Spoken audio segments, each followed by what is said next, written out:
उठाओ। Thank you Jesus. हिलाओ हिलाओ अपने हाथों को।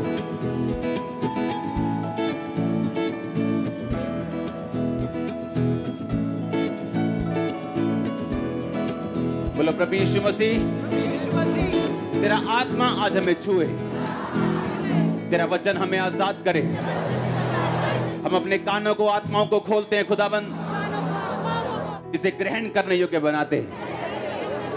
आज तेरा आत्मा हमें आजाद करे, अपने वचनों के जरिए हमें फ्री करे, अगले लेवल के लिए तैयार करे। प्रभु यीशु मसीह के सामर्थी नाम में हम मांगते हैं, आमीन। ऊंचा ये आशीष आपकी चर्च। स्वागत है यीशु मसीह की प्रेजेंस में। जो लोग पहली बार आए अपने हाथों को उठाओ, जो आज यहां पहली बार आए। पूरी चर्च इनका स्वागत करो यीशु मसीह के नाम में, क्योंकि ये वो संस्था नहीं जो धर्म बदलती है, ये वो जगह है, ये वो परिवार है, वो जहां पर प्रभु यीशु मसीह हमारा सिर है, हमारा अगुआ, और हम उसके शरीर के अलग अलग अंग हैं। तो इस परिवार में जहां का सिर प्रभु यीशु मसीह, मैं आपका स्वागत करता हूं। जोर से तारीफ करो एक बार, जोर से, आज की मीटिंग के लिए जोर से जोर से। बैठ जाओ अपने शरीर में, अपनी बाइबल को उठाओ, बोलो इस वचन से मैं प्यार करता हूं, ये मेरे शुद्ध रहने का आधार है। मैं इस वचन से प्यार करता हूं, ये मेरे चंगे रहने का आधार है। मैं मनन करूंगा इन वचनों के ऊपर और फल लेके आऊंगा।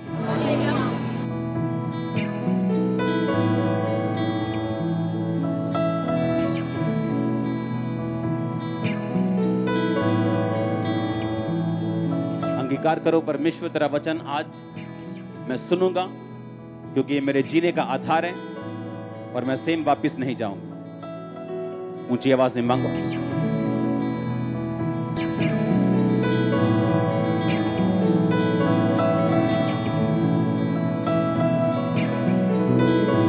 आंखों को बंद करो, प्रार्थना में जाओ सब जन।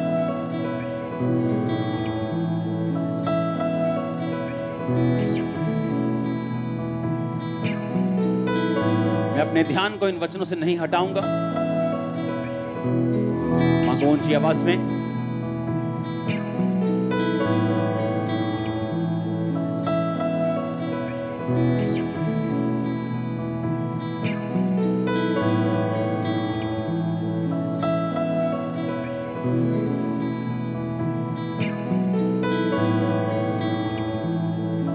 प्रभु यीशु मसीह के नाम में एक बार अपने लिए खुदाबंद की तारीफ कर दो जोर से। आज जब आंखों की टेस्टिमनीज आती हैं, आपको मालूम ये तब की हैं टेस्टिमनीज जब एक बार प्रार्थना हुई थी, और अभी खत्म नहीं हुई टेस्टिमनीज। टाइम नहीं है कि हर वीरवार, हर संडे आपको अकेले के लिए टेस्टिमनी कंप्लीट दी जाए, लेकिन आप नोटिस करोगे कि टेस्टिमनीज आती जाएंगी, आती जाएंगी, आती जाएंगी कंप्लीट। क्योंकि उस दिन हजारों लोग थे जिन्होंने हीलिंग पाई। कितने मिनट में? 2 मिनट में। प्रार्थना में 2 मिनट से ज्यादा नहीं लगे होंगे। हालेलुया। क्योंकि वर्ड काम परमेश्वर के वचन ने करना है, मैंने नहीं करना। अगर वो आ चुके हैं, इसका मतलब आप बनाए जाएंगे 100%। वो आपके मिनिस्ट्री के रास्ते हों, वो आपके बिजनेस के रास्ते हों, आपके परिवार के रास्ते हों, आज वो खुलेंगे और ओपन होंगे यीशु मसीह के नाम में। यूहन्ना 1 उसकी 1 आयत में लिखा है, आदि में वचन था। बोलो आदि में वचन था, और वो परमेश्वर के साथ था।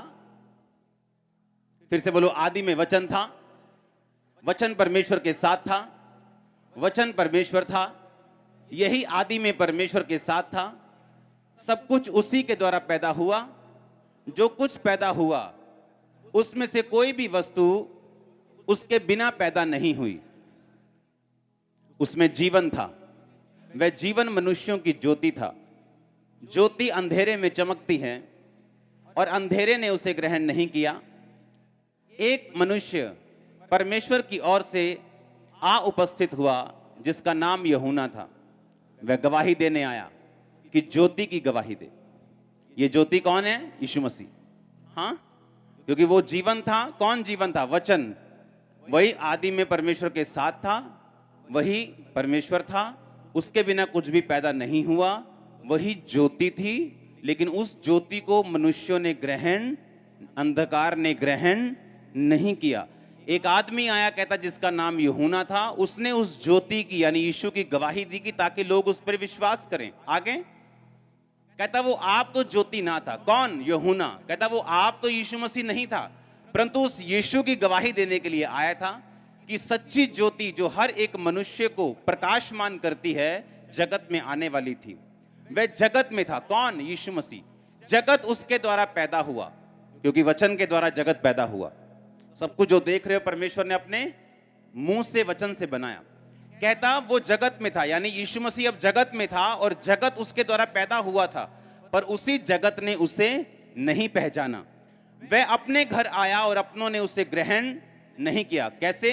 जैसे उसके सगे भाई बोलते थे, अगर तू परमेश्वर है तो अपने आप को सब पे प्रकट कर, अगर तू परमेश्वर है तो आओ हम यरूशलेम में पर्व में चले। उसने कहा मेरे तुम्हारे लिए सब समय, लेकिन मेरे लिए समय अभी नहीं आया।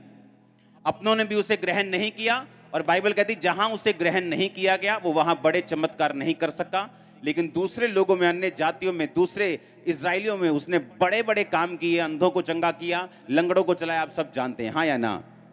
अब कहता पर जितनों ने उसे ग्रहण किया उसने उन्हें परमेश्वर की संतान होने का अधिकार दिया, अर्थात जो उसके नाम पर विश्वास करते हैं।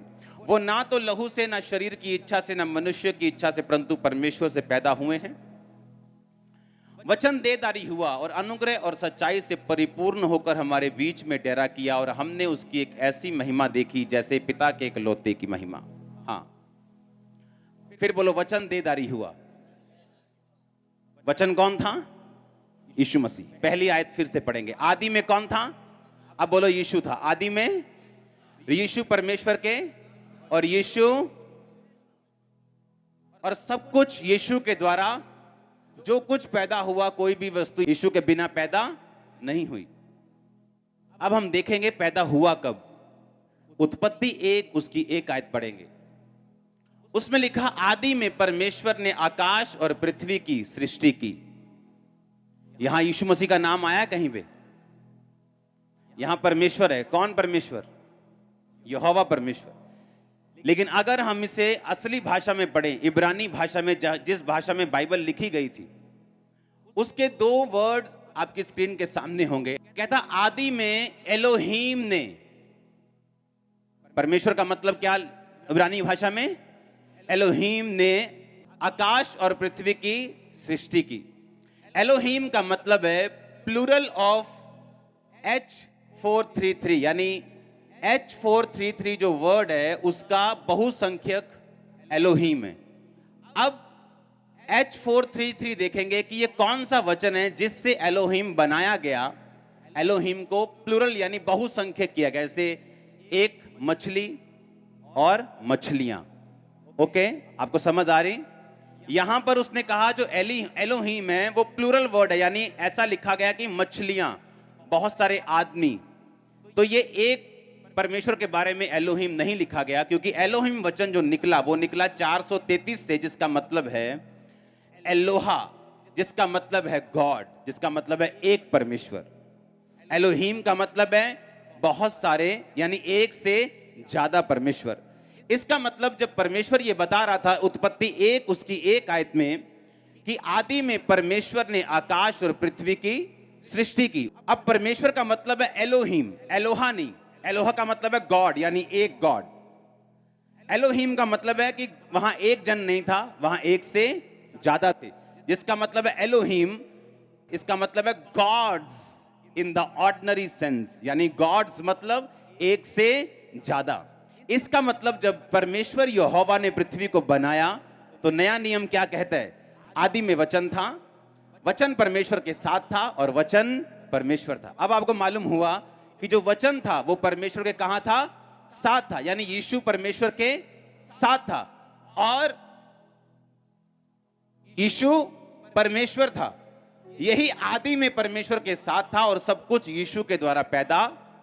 अगर अकेला यहोवा परमेश्वर वहां होता तो एलोहीम ना होता, तो होता एलोहा। आदि में एलोहा ने आकाश और पृथ्वी की सृष्टि की। पर वहां था आदि में एलोहीम ने आकाश और पृथ्वी की, यानी वो एक से कौन थे? ज्यादा थे। यानी वहां परमेश्वर था और वहां इसका इकलौता बेटा प्रभु यीशु मसीह था। क्यों मैं आपको यह बात बता रहा हूं? बाइबल कहती कुछ भी यीशु मसीह के बिना पैदा नहीं हुआ। आज जो क्रिश्चियन ये चाहते हैं कि उनकी लाइफ में परमेश्वर बरकत दे, या उनकी लाइफ में फाइनेंशियल बरकत पैदा हो, उनकी लाइफ में बढ़ोतरी पैदा हो, स्थिरता नहीं है मेरी लाइफ में ये नहीं है, मेरी लाइफ में ये अशांति नहीं है, मेरी लाइफ में ये चीजें बिगड़ जाती हैं। बाइबल कहती आदि में यीशु परमेश्वर के साथ था। यीशु ने और परमेश्वर ने, यानी एलोहिम गॉड्स ने, बाप ने और बेटे ने, एक से ज्यादा परमेश्वर बाप और बेटा है वो एक ही। जिस तरह आप हैं और आपकी जुबान है, आप और आपकी जुबान ने देह को धारा। आप वही हैं लेकिन आपकी जुबान गई। कहते ना, अगर तू बंदा है तो बंदे का पोता थे, एक ही जुबान रखी। यानी जो जेंटलमैन है उसकी एक ही जुबान है। और बाइबल कहती वही जुबान देहधारी हुई और आपके और मेरे बीच में यीशु मसीह के रूप में आई। अब आपको समझ आ रही है कि नहीं? कहती वही जुबान, वही परमेश्वर, वो परमेश्वर के साथ था। यीशु परमेश्वर के साथ था और वचन के बिना कुछ भी पैदा नहीं हुआ। अब पैदा कैसे हुआ? बाइबल कहती आदि में एलोहीम ने आकाश और पृथ्वी की सृष्टि की। उसके बाद परमेश्वर का आत्मा जल के ऊपर लिखा मंडराता था, लेकिन कुछ भी पैदा नहीं हुआ जब तक वो आत्मा जल के ऊपर मंडराता रहा और जब तक उसे वचन नहीं दिया गया। परमेश्वर पिता ने सोचा पृथ्वी कैसी होनी चाहिए, पेड़ कैसे होने चाहिए, मछलियां कैसी होनी चाहिए। आप जानते हैं समुद्र में इतनी गहराई और इतनी मछलियां कि 70% प्रजातियां अब तक खोजी नहीं गई। हर रोज साइंटिस्ट को नई मछली, नई प्रजाति, नई चीज मिलती है समुद्र के नीचे। ये सारा कुछ परमेश्वर ने लिखा, अपने बुद्धि में बनाकर अपने वचन से बोला और सब कुछ पूरा हुआ। जब पृथ्वी पर परमेश्वर का आत्मा मंडराता था लेकिन कुछ भी पैदा नहीं हुआ, पृथ्वी बेडौल थी, सुनसान थी। बेडौल सुनसान किस लिए थी? क्योंकि शैतान वहां पर गिराया गया था और उसकी वजह से पृथ्वी बेडौल रही, सुनसान रही। हालेलुया। वो गिराया गया। बनाई पृथ्वी पहले थी, जैसे सृष्टि की गई, उसके बाद सृष्टि के बाद पृथ्वी बिगड़ गई शैतान के गिरने के कारण। ये एक अलग विषय है, आज हम इसे नहीं छेड़ेंगे। पर बाइबल कहती है पृथ्वी के ऊपर परमेश्वर का आत्मा मंडराता था और जैसे ही परमेश्वर ने बोला उजाला, उजाला बोला तो उजाला, यानी वचन बोला। परमेश्वर की उपस्थिति वहां पर बैठी जो यहोवा पिता की, तब तक कुछ नहीं कर सकी। और आत्मा जल पर मंडराता तब तक कुछ नहीं कर सका जब तक यीशु मसीह वहां पे नहीं गए, यानी वचन वहां पे नहीं गया। इसका मतलब क्या? आपकी लाइफ में परमेश्वर की प्रेजेंस हो सकती। आपने पवित्र आत्मा को पा लिया, हाँ, पवित्र आत्मा आपकी जिंदगी में, वो आपको छूता भी है जब आप प्रार्थना करते हैं। आपको महसूस भी होता है कई बार कि परमेश्वर की प्रेजेंस मेरे साथ है। लेकिन बाइबल कहती परमेश्वर की प्रेजेंस कुछ नहीं कर सकती जब तक उसने वचन को नहीं पाया, क्योंकि वचन परमेश्वर के साथ था और कुछ भी वचन के बिना पैदा नहीं हुआ। इसीलिए अगर एक विश्वासी वचन के साथ जुड़ा हुआ नहीं, उसे यह नहीं मालूम कि परमेश्वर का आत्मा जो आपने पाया है वो अपने आप काम नहीं करता जब तक आप वचन अपनी लाइफ के ऊपर नहीं बोलेंगे तो। और जैसे आप वचनों को बोलते हैं, बाइबल कहती कुछ भी वचन के बिना पैदा नहीं हुआ और ना ही होगा। और जैसे आप वचनों को बोलना शुरू करते हैं अपनी लाइफ के ऊपर, आप वचन को पढ़ते हैं रोज, वचन को बोलते हैं रोज, आप वो नहीं बोलेंगे जो आपके दिमाग में आ रहा है, आप वो नहीं बोलेंगे जो आपकी रिपोर्ट में आया, आप वो नहीं बोलेंगे जो आपको लग रहा है, आप वो बोलेंगे जो बाइबल कहती है। क्योंकि आपको वो पैदा करना है जो मेडिकल साइंस पैदा नहीं कर पाई आपकी लाइफ में, जो हीलिंग है, जो डिलीवरेंस है। आपको वो पैदा करना है जो लोग और रिश्तेदार आपकी लाइफ में पैदा नहीं कर पाए, वो बरकत, वो आशीष, वो ब्लेसिंग, वो फाइनेंशियल कर्सेस से आजाद होना। आपको वो चीज चाहिए जो कोई नहीं कर सका, तो आपका तरीका भी अलग होगा जिस तरह बाइबल का तरीका है। आप मेरी बात समझ रहे कि नहीं? आपको इमोशन से हटके, भावनाओं से हटके, जो लग रहा है, जो दिख रहा है, जो सोच रहे हैं, उससे हटके आपको वो बोलना है जो वचन में लिखा हुआ है। इसहाक शाम के टाइम वचन का ध्यान करने के लिए जाता था, क्योंकि 20 साल से उसकी वो पत्नी बांझ थी जो परमेश्वर ने खुद भेजी थी आवाज देके उसके बाप के नौकर को। अब उसके बाप के नौकर को परमेश्वर ने खुद निशानियां दी कि ये वही लड़की है जो तेरे मालिक के बेटे के साथ ब्याही जाएगी।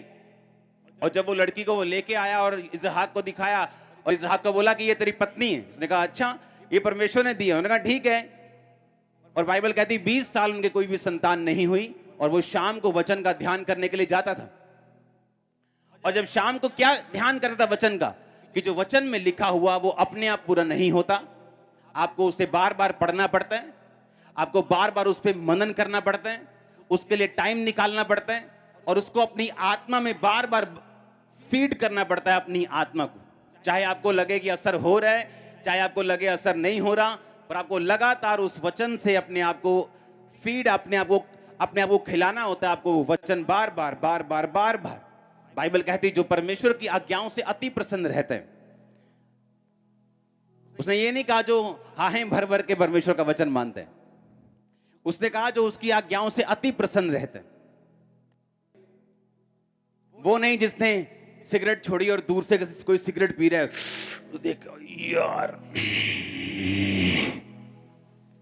पूरा दिल कर रहा है सिगरेट पीना और दिल में दुखी हो रहा है मैं क्रिश्चियन बन गया। ये अभी भी बॉन्डेज है, ये अभी भी बंधन है, ये सही चीज नहीं है। ये निशानी है कि अभी तक आप डिलीवर नहीं हो पूरी तरह से, अभी तक आप फ्लाइट लेने के लिए, आत्मिक उड़ान भरने के लिए आप तैयार नहीं हो। ये निशानी है इस बात की। अभी भी आपको ब्लू फिल्म देखने का अटैक होता है, ये निशानी है कि आप फ्लाइट लेने के लिए तैयार नहीं हो। अभी भी शराब पी के करता है यार, की करिए यार, फंस गए यार, चलो ले आओ यार 2 पैग, इसका मतलब अभी आप तैयार नहीं। कितने मेरी बात को समझ रहे हैं? लिखा जो उसकी आज्ञाओं से अति प्रसन्न रहता है, जिसके लिए अब ये चीजें कचरा बन चुकी हैं, उसे कोई मतलब नहीं, वो इग्नोर करता है इन चीजों को। इसका मतलब ये नहीं कि ये चीजें उस पर अटैक नहीं करती या उसका दिल नहीं करता, पर उसको मालूम है ये नथिंग है, ये जीरो है, ये बेइज्जती करवाने के लिए, ये डाउन करवाने के लिए, ये परमेश्वर से दूर लेके जाने के लिए, ये अपनी ग्लोरी, अपनी महिमा, अपनी लगाई गई परमेश्वर की आग पर पानी डालने के लिए। तो आप इनसे दूर रहेंगे और आज्ञाओं से अति प्रसन्न रहेंगे। उसने कहा अगर तू मेरी आज्ञाओं से अति प्रसन्न रहेगा, खुश रहेगा, आहें भर भर के नहीं करेगा, उसने कहा तुम तेरा वंश पृथ्वी के ऊपर प्राकर्मी होगा। तेरा वंश, तेरे बच्चे पृथ्वी के ऊपर प्राकर्मी होंगे। इमेजिन करो इसहाक इसी वचन के साथ वो मनन करने के लिए जाता होगा कि मैं परमेश्वर की आज्ञाओं से अति प्रसन्न हूं। उसे कोई मलाल नहीं कि जो पत्नी परमेश्वर ने भेजी वो 20 साल से बांझ है, उसके पास खरबों रुपए की प्रॉपर्टी थी, उसे कोई डर नहीं था कि इसका वाली वारिस कौन होगा, ये नौकर चाकर क्या, उसे कोई चिंता नहीं थी। बाइबल कहती वो अति प्रसन्न था और परमेश्वर की आज्ञाओं के ऊपर मनन करता था, वचन के ऊपर मनन करता था। और 20 साल के बाद क्या हुआ? जो उसने मनन किया, रोज मनन कि मैं उसकी आज्ञाओं से प्रसन्न हूं, मेरा वंश पृथ्वी के ऊपर प्राकर्मी होगा। बाइबल कहती जो उसको दिल और जान से मानते हैं वो धर्मी कहलाते हैं। तो बाइबल कहती धर्मी का वंश बचाया जाएगा। ये वचन हथियार है अगर आपको मालूम हो तो, क्योंकि एक बात याद रखो, यीशु परमेश्वर के साथ था, कुछ भी यीशु के बिना पैदा नहीं हुआ। आप 20 साल बांझ रह सकते हैं चर्च में रहते हुए भी, जब तक आप इस बात को रियलाइज नहीं करेंगे कि वचन बोलने से, वचन मनन करने से मुझे रोज इसको करना है, क्योंकि वचन के बिना अगर तब पैदा नहीं हुआ तो अब भी पैदा नहीं होगा। वो आपके बच्चों के ऊपर वचन आप अंगीकार करें, अपनी सेहत के ऊपर करें, चाहे वो आप अपने बिजनेस के ऊपर करें, चाहे आप अपनी लाइफ के ऊपर करें, दुष्ट आत्मा से ग्रसित व्यक्ति अपनी जिंदगी के ऊपर करे, आपको उस वचन को बोलना पड़ेगा बार बार, जो वचन आपके लिए बाइबल में लिखा हुआ। आमीन। पहले आपको ढूंढना होगा कि अगर मुझे बिजनेस की ब्लेसिंग चाहिए तो कौन सा वचन है, अगर हीलिंग चाहिए तो कौन सा वचन है, अगर बच्चों की बरकत चाहिए तो कौन सा वचन है, अगर बच्चे सुधरने चाहिए तो कौन सा वचन है, अगर मुझे शारीरिक चंगाई चाहिए तो कौन सा वचन है। आज कलीसिया ये सोचती है कि बस ऐसे जाओ, प्रभु को बोलो हाय प्रभु बहुत दुखी है, बस प्रभु अपने आप सुन लेगा। उसको मालूम है आप दुखी हैं, पर उसने कहा आदि में वचन था, वचन परमेश्वर के, और वचन ही यानी आदि में एलोहीम था। हाँ, आदि में वर्ड था, आदि में एलोहीम ने आकाश और पृथ्वी की सृष्टि की। यानी आदि में यहोवा था और यहोवा के साथ कौन था? यीशु। इसीलिए कहा एलोहीम। नहीं तो अगर अकेला यहोवा होता तो बोलते आदि में एलोहा ने आकाश और पृथ्वी की सृष्टि की। पर आदि में एलोहा ने की कि एलोहीम ने की? एलोहीम मतलब परमेश्वर और यीशु मसीह।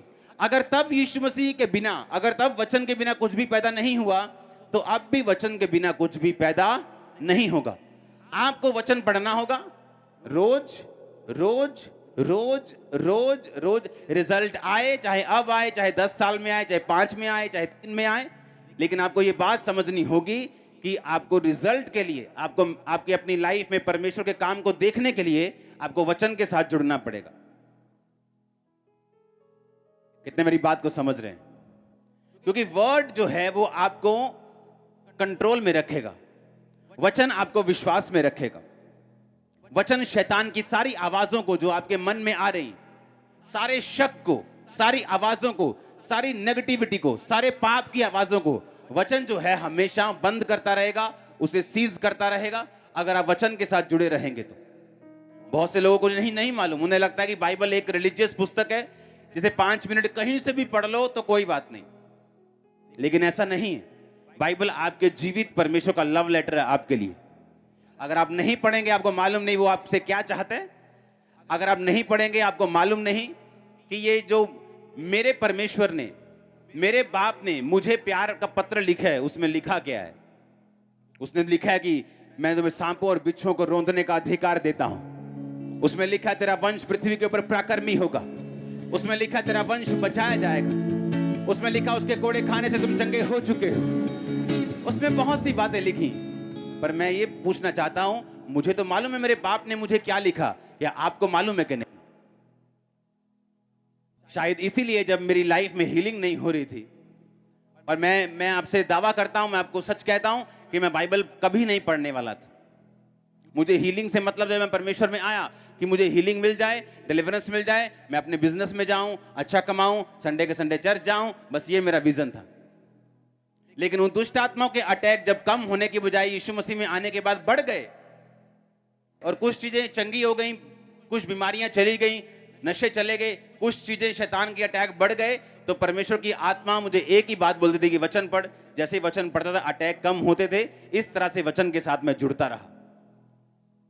जब वचन के साथ जुड़ता रहा तो वचन जब पढ़ता था तो जब वचन फिर याद होता है आपको कि कहां क्या लिखा हुआ। रोज 6 घंटे पढ़ना पड़ता था, कई बार 5 घंटे, कई बार 7 घंटे रोज वचन। इसलिए नहीं कि मैं परमेश्वर से बहुत प्यार करता हूं, इसलिए कि मेरे अटैक कम हो जाए। इस तरह से परमेश्वर ने मुझे अपने वचन में उसने इंट्रोड्यूस किया अपने वचन से मेरे को। और जब रोज वचन पढ़ने की आदत पड़ गई, बाइबल जब रोज खोलनी, तो मुझे मुंह जुबानी मालूम होना शुरू हो गया है कि यहाँ वो वचन लिखा है, यहाँ बच्चों के लिए लिखा है, यहाँ बीमारी के लिए लिखा है, यहाँ गरीबी के लिए लिखा है, इस वचन में ये लिखा है। तो जब भी लोगों ने मेरे पास आना, मैंने उसी वचन से उनको बताना। उसने बोला मेरी ये प्रॉब्लम, मैंने कहा रुक जा, टाइम नहीं लगना बाइबल खोलते, बस सीधा टक किया और ये देख क्या लिखा है, परमेश्वर ये कहता है, परमेश्वर ये कहता है। क्योंकि जब आपको वचन मालूम हो गया, इसका मतलब आपको परमेश्वर की इच्छा मालूम हो गई। तो लोगों को यही नहीं मालूम, क्या परमेश्वर सच में चाहता है कि मैं चंगाई को पाऊं? क्या वो चाहता है कि मैं बरकत को पाऊं? बाइबल कहती धन और घर पुरखाओं के भाग से और बुद्धिमती पत्नी यहोवा की ओर से मिलती है। लिखा कि नहीं लिखा?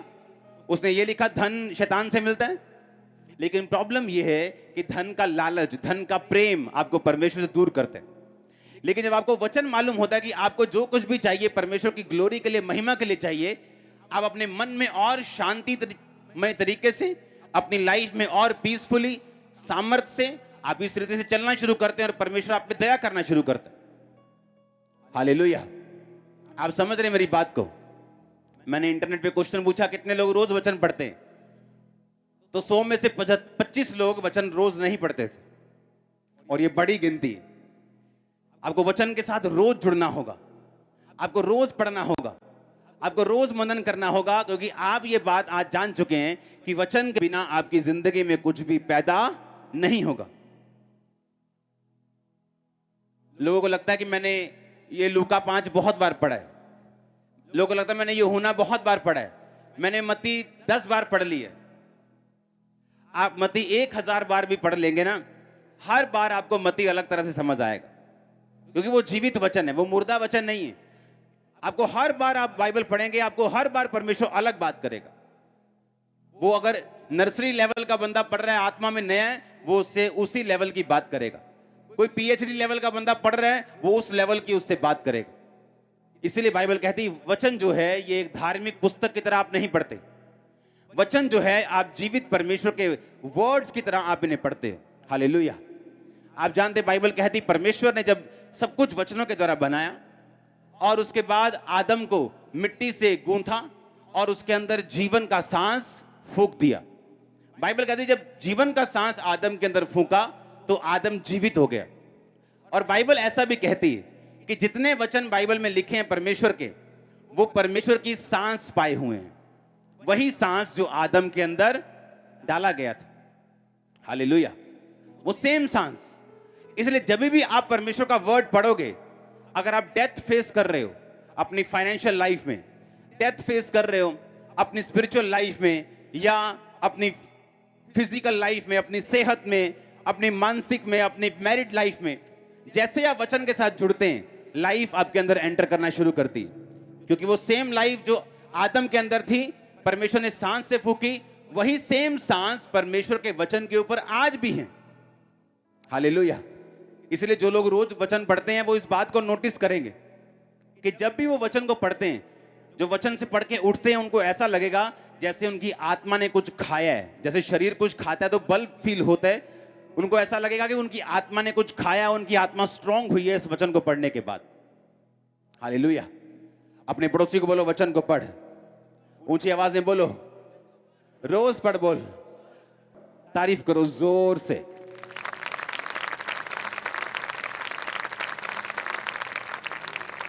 आप जानते हैं मसीह में लोग आते हैं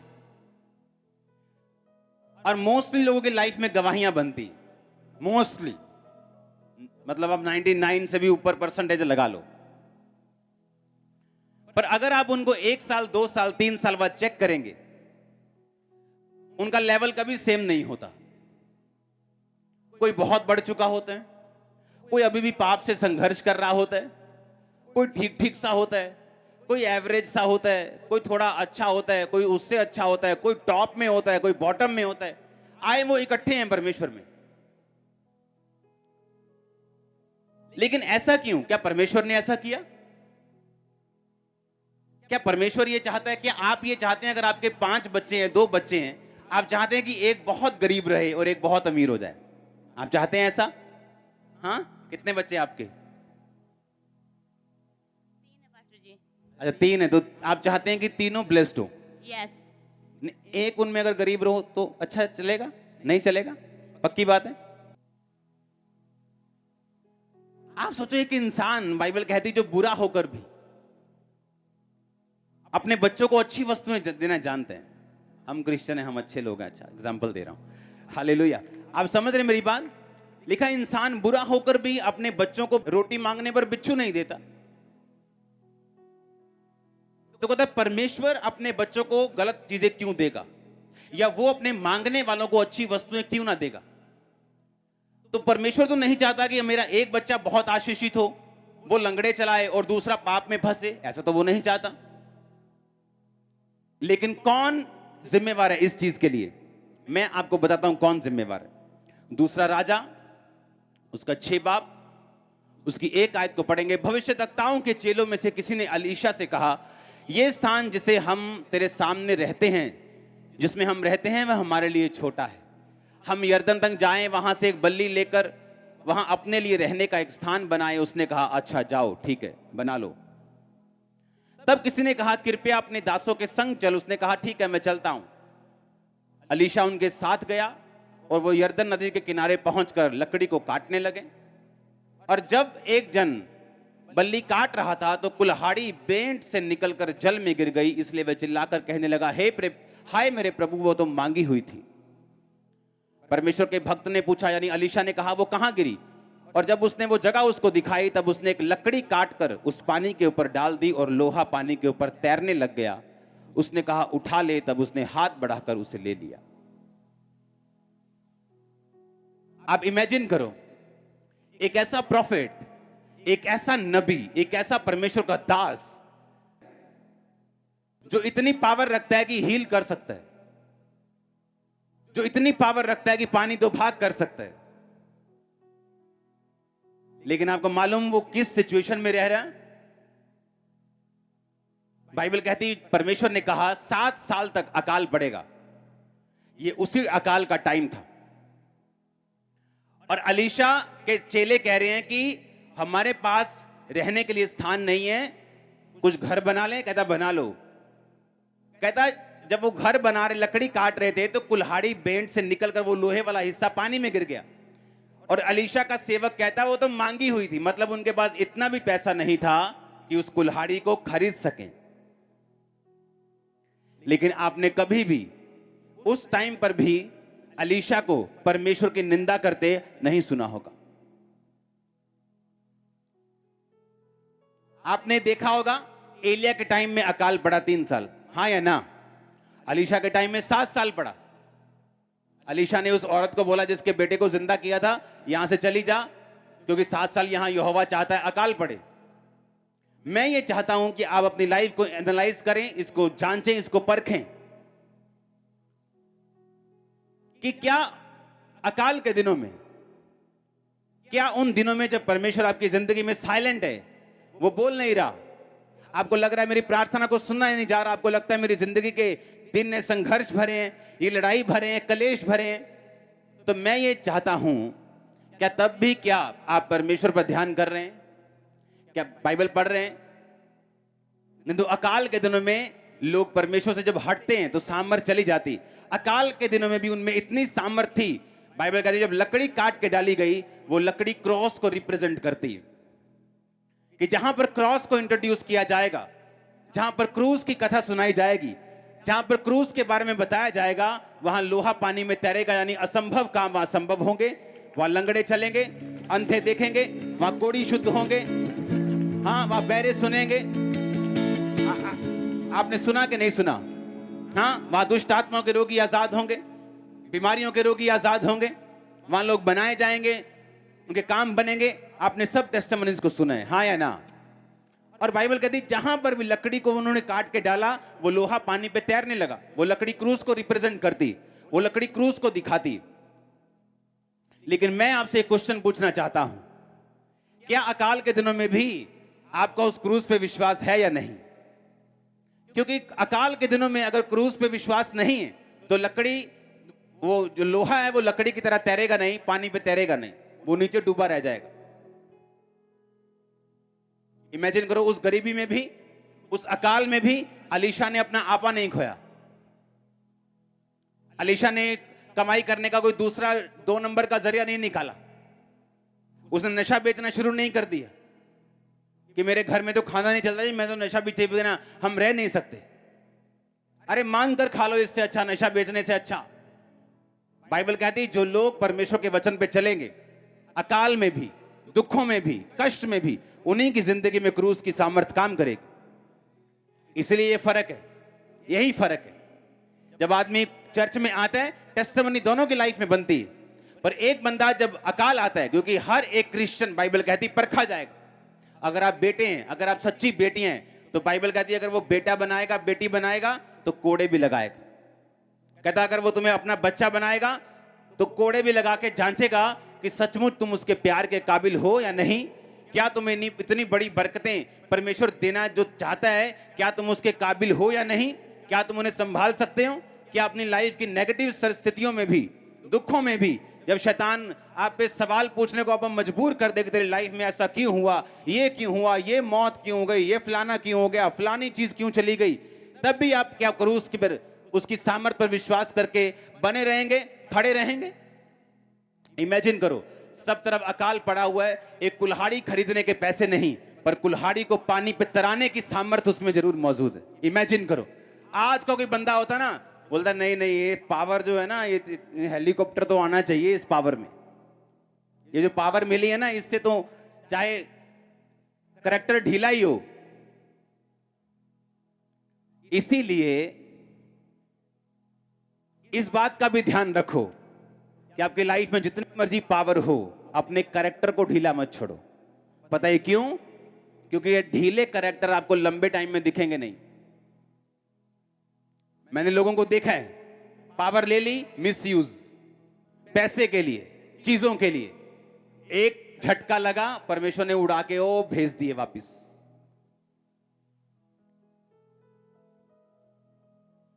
बोलो, क्रूस की ताकत उन लोगों के लिए है जो अकाल में भी परमेश्वर का साथ नहीं छोड़ते। आमीन। अगर आप देखें, एलीशा ने बड़े बड़े काम किए, मुर्दे उसकी कब्र में लग के जिंदा हो गए, खुद एलीशा मरा हुआ, लेकिन बाइबल कहती उस अकाल ने भी एलीशा का विश्वास तोड़ा नहीं, उसको गलत रीति के साथ पैसा कमाने के लिए मजबूर नहीं किया, उसके चेलों ने कोई और गलत योजना नहीं बनाई, लेकिन बाइबल कहती वो परमेश्वर के वचन के ऊपर खड़े रहे। अगर उन्होंने अकाल देखा होगा, बाद में मैं आपको दावा करता हूं एंड की बहुतायत भी देखी होगी, जबरदस्त बहुतायत भी देखी होगी 100%। परमेश्वर ने राजा को ठहराया, शाऊल को। परमेश्वर नहीं चाहता था कि इजराइल का राजा कोई हो, परमेश्वर ये चाहता था कि मैं ही इनका राजा ठहरूं, मैं ही इनकी अगुवाई करूं। लेकिन लोगों की जिद थी, जैसे अन्य जातियां हैं हमें वैसा राजा चाहिए, जैसे अन्य जाति शादी करती हैं धूम धड़ाके से, विस्की से, हमें वैसी शादी करनी है। परमेश्वर कहता ठीक है करो, पर मैं तुम्हारे साथ नहीं हूं।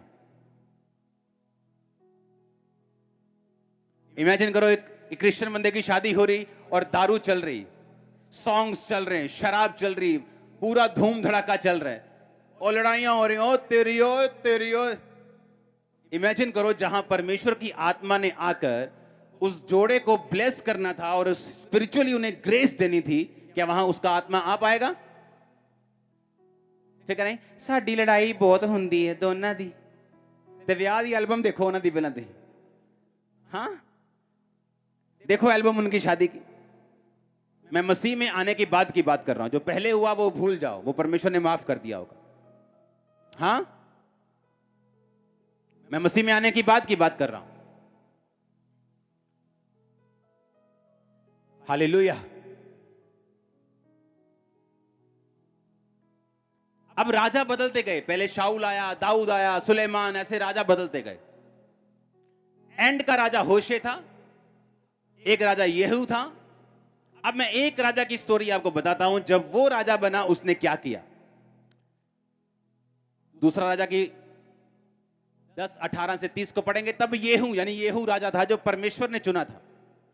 ये वही था जिसको एलिया ने परमेश्वर से कहा था कि येहू को अभिषेक कर, एलीशा को अभिषेक कर। हाँ, ये वही येहू ने सब लोगों को इकट्ठा करके कहा, अहाब ने तो बाल की थोड़ी उपासना की, परंतु येहू उसकी उपासना बढ़कर करेगा। उसने झूठ बोला।